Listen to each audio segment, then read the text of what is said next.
আফগানিস্তানে ক্ষমতায় ফিরে আসার পর থেকে তালেবান আন্তর্জাতিক সম্প্রদায়ের দাবি ও নিন্দা উপেক্ষা করে তাদের কঠোর ও নিপীড়নমূলক নীতির প্রয়োগ আবারও করে চলেছে। পররাষ্ট্রনীতিতে তারা তাদের কূটনৈতিক বিচ্ছিন্নতার অবসান ঘটিয়ে আন্তর্জাতিক সম্পৃক্ততা বাড়ানোর একটি ভিন্ন পথ ধরেছে।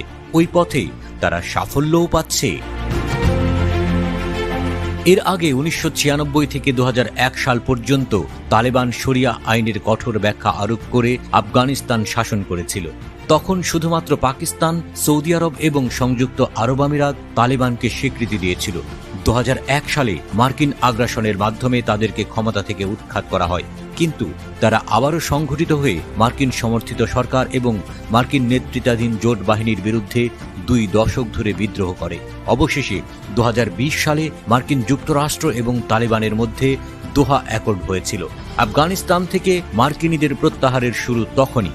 মার্কিন বাহিনী প্রত্যাহার করার সাথে সাথেই তালেবান আফগানিস্তান পুনর্দখল করতে শুরু করে।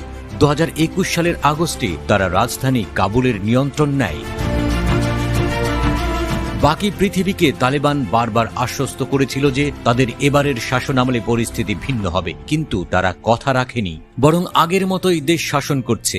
জাতিসংঘ চেয়েছিল নারী বিবর্জিত, নারীর প্রতি বৈষম্যমূলক এবং তাদেরকে পরাধীন করার ব্যবস্থা বিলুপ্ত করতে। তা না হওয়ায় প্রতিক্রিয়ায় আন্তর্জাতিক সম্প্রদায়ের নেওয়া সাধারণ পদক্ষেপ ছিল তালেবান সরকারের স্বীকৃতি প্রত্যাখ্যান করা, মানবাধিকারকে সম্মান করার জন্য প্রতিশ্রুতি অনুযায়ী কাজ না করা পর্যন্ত আফগানিস্তানের সম্পদ ও সাহায্য জব্দ করা হয়। তবু তারা ধীরে ধীরে তাদের আন্তর্জাতিক, বিশেষ করে আঞ্চলিক সম্পৃক্ততা বাড়াচ্ছে।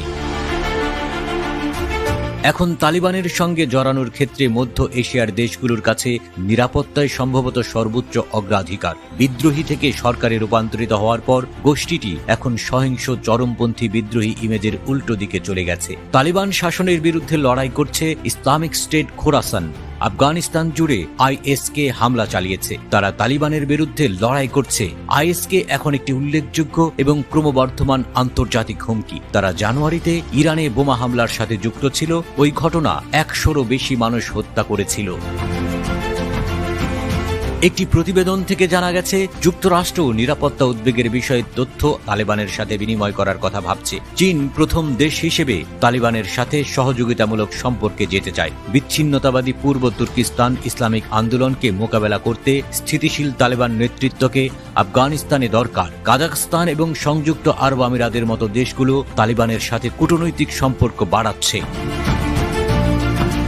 তালেবান যে তাদের আন্তর্জাতিক সম্পর্ক বাড়াতে সফল হচ্ছে তার একমাত্র কারণ কিন্তু নিরাপত্তা নয়, অর্থনৈতিক কারণগুলোও বেশ গুরুত্ব পেয়েছে। 2022 সালের মে মাসে সংযুক্ত আরব আমিরাত ভিত্তিক একটি ফার্মের সঙ্গে আফগানিস্তানের 3টি আন্তর্জাতিক বিমানবন্দর পরিচালনা করার জন্য তালেবান একটি চুক্তি সই করে। কাতার এবং তুরস্কও কাজটি পেতে চেয়েছিল। এর চেয়েও বড় বিষয় রয়েছে, আফগানিস্তানের মাটির নিচে $1 ট্রিলিয়ন মূল্যের দামি ধাতু এবং খনিজ সম্পদ আহরণ নিয়েও অনেক দেশ চিন্তাভাবনা করে চলেছে।